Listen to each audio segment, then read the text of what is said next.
We'll talk to a councillor on St Helena in a minute. But first of all, let's talk to Stephen Wolfe. He's a migration expert, former MEP, he's director of the Centre for Migration and Economic Prosperity.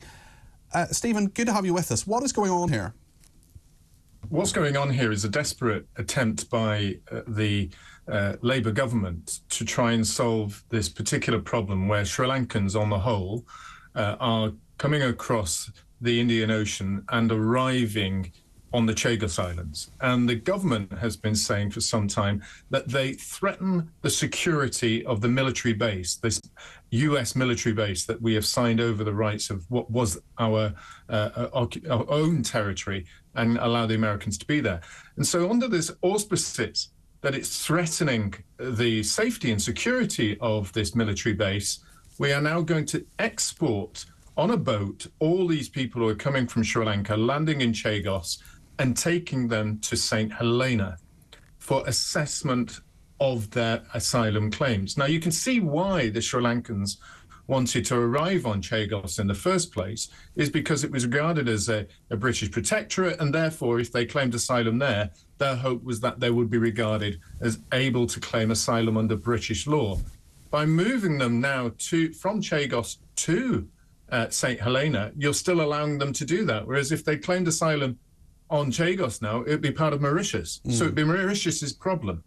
So one thinks that when this deal was being done by the Labour government to allow Mauritius to take over Chagos Island, did this form part of the negotiations? Was this part of the questions that we left at the time and said, hey, Mauritius, if you take it on, we'll take your problem off your hands. We will take the Sri Lankans into St Helena. If that is the case, this is something Parliament should have been aware of and is hypocritical of the Labour Party at the same time, who opposed exactly the same issue with Rwanda. Stephen, stay where you are. I want to get a view from St Helena now. Andrew Turner is a councillor for the island of St Helena. Now, it only has 4,500 people who live there. Andrew, thank you for joining us on the phone. I just wonder what your thoughts are on this, especially if you have 4,500 people on St Helena. If you had even 100 people coming from Sri Lanka who'd attempted to be on the Chagos Islands, what sort of pressure would that put on public services in St Helena, which aren't, my understanding is, necessarily that good at the moment? Well, first of all, I should say, I'm afraid you've got the wrong picture there. That's a different Andrew Turner, but very happy to be on air. Apologies for that. Yeah, no, not a problem. We are quite difficult to find, as I'm sure many people are now suddenly discovering over the last few hours.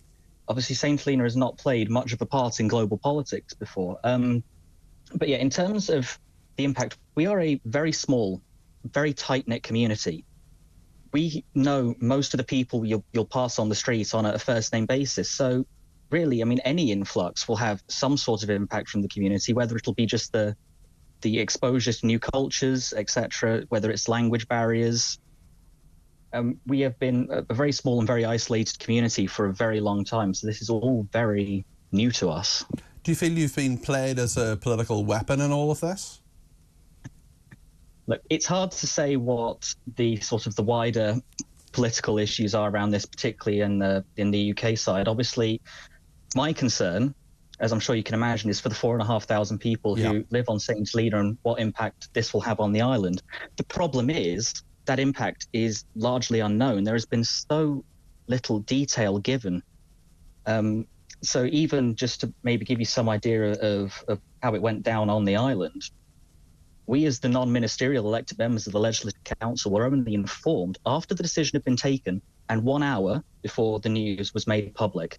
There was no public consultation on this decision. And in St Helena, because we are that tight-knit community, it's so important to bring people along with you when making these decisions. So there has been such a kickback on this. People are angry that the decision was taken without their input, without being listened to by their own government. How do you think people in St Helena will react to having presumably quite a number of Sri Lankans join them, and this money, will that cover the £6.5 million? Will that cover, do you think, the expenses in regard to all of this? I know your hospital, for example, could do with an upgrade. I mean, again, it's hard for me to really comment because a lot of these details haven't been shared with us. Now, in regards to that 6.65 million, it has been announced on Ireland.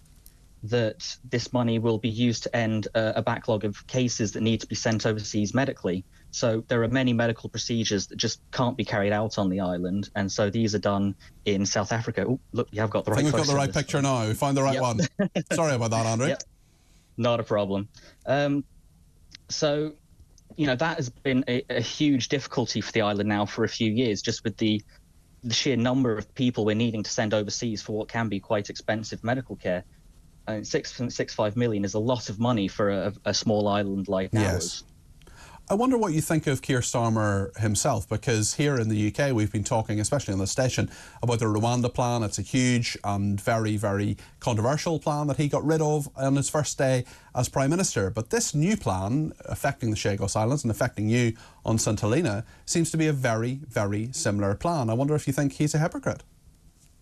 Look, I'm not obviously going to comment on UK politics, because, again, you can if you want. The concern here... My concern is for the people of St Helena. You know, that's who I'm here elected to represent, to try and keep carrying. So what have they been saying to you? What are their concerns about this? What you said that I'm sure this spread like wildfire amongst the tight-knit community of 4,500 people. I mean, what have your constituents been saying to you?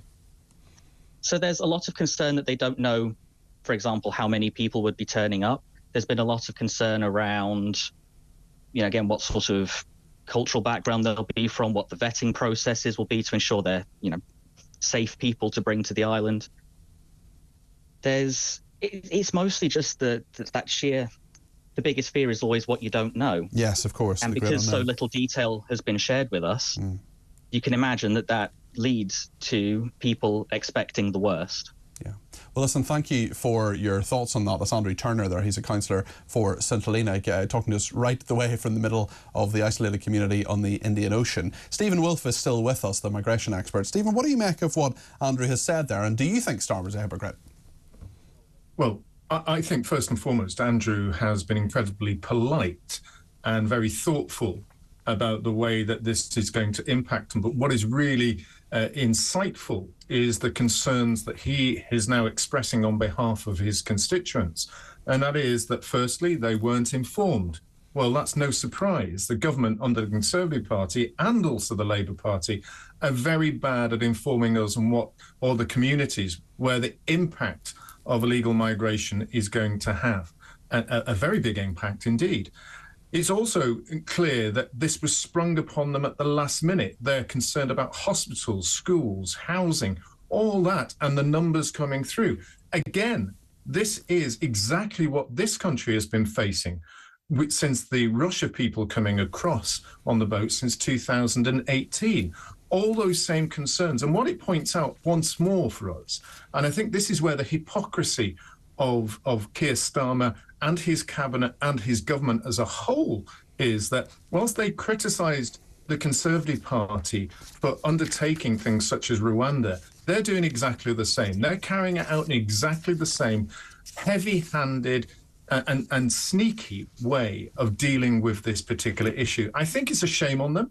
I think it's a scandal that we have to face these types of issues from our political masters. And I think they really should be very embarrassed once more. But I do hope that Parliament holds them to account on this and actually raises the hypocrisy of the deal being very similar to Rwanda, but also the way that they've imposed this upon the people of St Helena. More broadly, Stephen, I wonder if the Europeans are now kind of getting this. They're now realising what is happening, because you do have some people eating quite a lot of humble pie, doing massive U-turns, including people like Ursula von der Leyen, who rather sniffily said all sorts of things to us about how we deal with migration, and now they're doing many of the same things.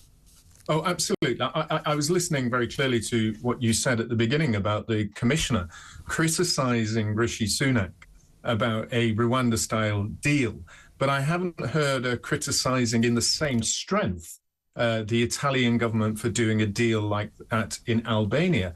She certainly hasn't attacked Chairman Schulz of Germany, who suggested that they should take over the Rwanda deal. I certainly haven't heard her criticise the new Prime Minister of France, who was in Michel Barnier, who has now suggested that they should do something similar to that. And when it comes down to the actual Commissioner of the EU, who's now doing a U-turn, as you have again rightly and accurately identified. This hypocrisy that was there with the EU criticising Rishi Sunak is now very clear that they're having to find the same sort of solutions. The question will be is whether Keir Starmer will now criticise all his friends in Europe for doing exactly what he criticised Rishi Sunak for doing. A very good point, Stephen. Thank you very much indeed. That's Stephen Wolfe there, who's a migration expert, former MEP, and is Director of the Centre for Migration and Economic Prosperity. We also heard from Andrew Turner, who's a councillor for St Helena, that very small island in the middle of the Indian Ocean. 4,500 people live there. Most famous, of course, because that's where Napoleon was exiled back